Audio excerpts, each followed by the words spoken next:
Well, guys, they finally did it. After years of begging, Blackmagic finally listened to our requests and they have released a box-style camera. Oh my god!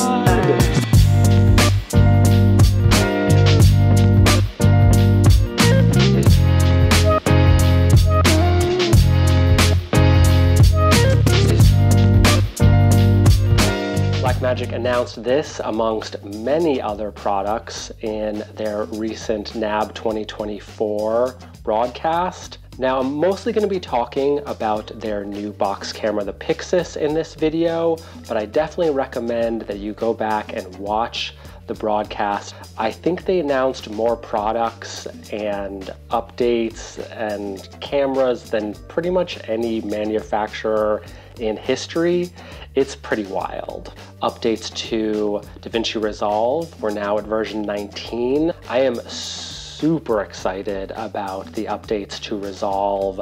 There's all this really amazing AI features and different models that they've thrown in there, new updates to tracking and masking, some actually pretty cool motion graphics related updates, and new AI audio fixing and improvements and enhancements. It seems like with every new version, Resolve just keeps improving in this realm.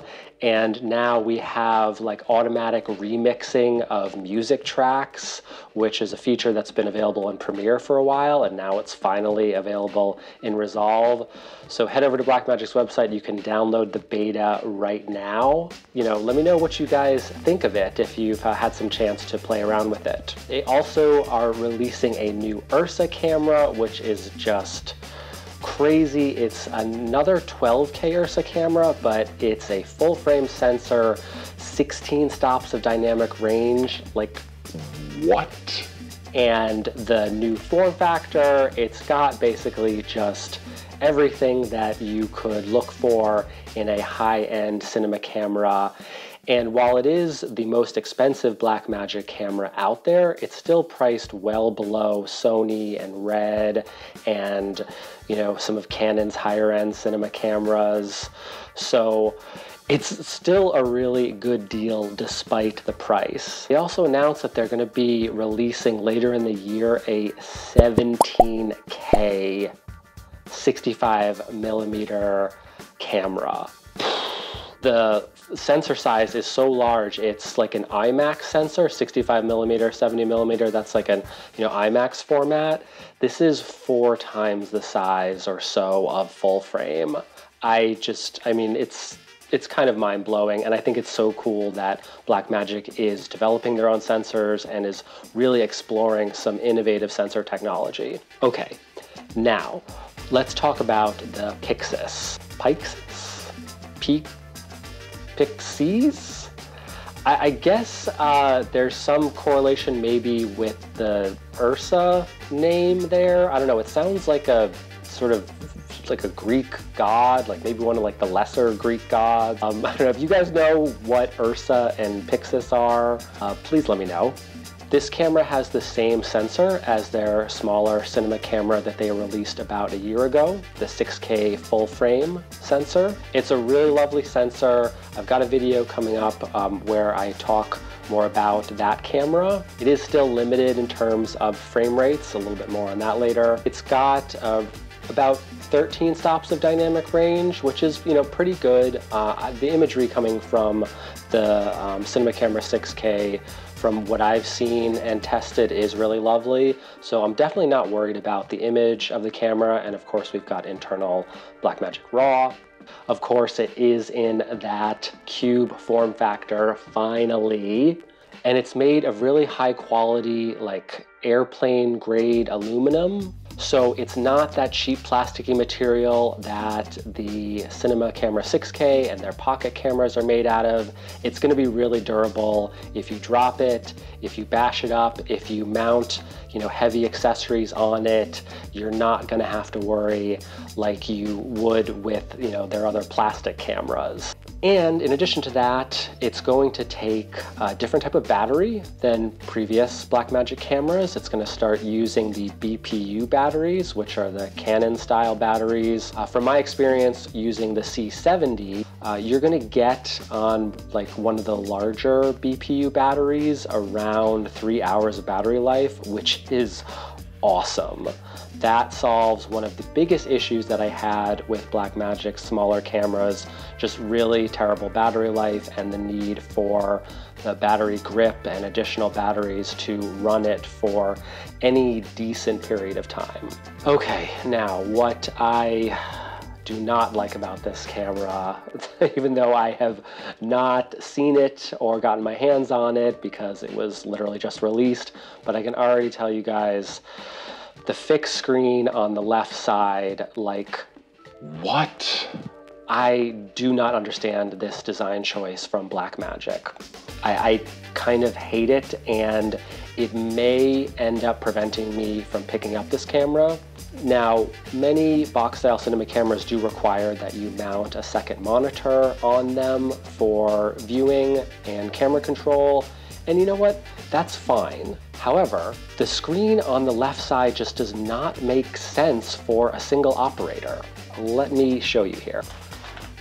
So here is the red Komodo, and this camera has a screen on the top. Now, I always mount an additional monitor on here, but it's nice to just have quick access to the menu features and the buttons being on top of the camera. When I'm operating it and I'm looking down at the screen, I don't want to have to like look over here and like see what buttons I'm pressing and like try to figure out and navigate the menu system this way. I want to just be able to do it here. On the external monitor, you're not going to be able to see the menu system. I may be wrong. I really hope that Blackmagic allows the menu system to be displayed on the secondary monitor. So I just, I don't understand this design choice whatsoever. It's really kind of makes me pretty angry about this, especially because like with the Ursa cameras, you've got that awesome articulating flip out screen. Why couldn't Blackmagic just put that on the PYXIS? The frame rate options are limited. We're still not going to get 4K at 120 frames per second. That is a huge bummer. Again, another thing that's frustrated me about Blackmagic is that you have to get the larger Ursa cameras if you want access to the additional frame rate options and better slow motion capabilities. The price is really excellent. It's going to retail for just under $3,000 US. So everything you get for that price is really phenomenal. You got to hand it to Blackmagic. They are just one of the best companies when it comes to their prices. However, the issues with the fixed screen are really troublesome, and in addition to that, the limited frame rate options, like I ended up picking up the Zcam E2 F6, which is also a full frame 6K cinema camera that I'm shooting this video on right now.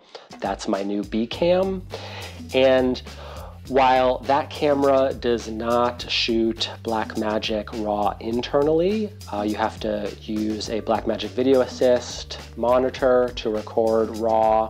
It does have better frame rate options. It shoots up to 4K 120 in a crop of the sensor, and you can also shoot in open gate and like tons of different anamorphic aspect ratios and modes there. So it's a super flexible camera. I'm going to be coming out with a full review of it in the coming weeks. And really, like, the only big disadvantage of it is that it doesn't have internal Blackmagic RAW. So yeah, while I would love if Zcams had internal Blackmagic RAW, it's not that big of a deal, like if I'm using the secondary monitor anyways.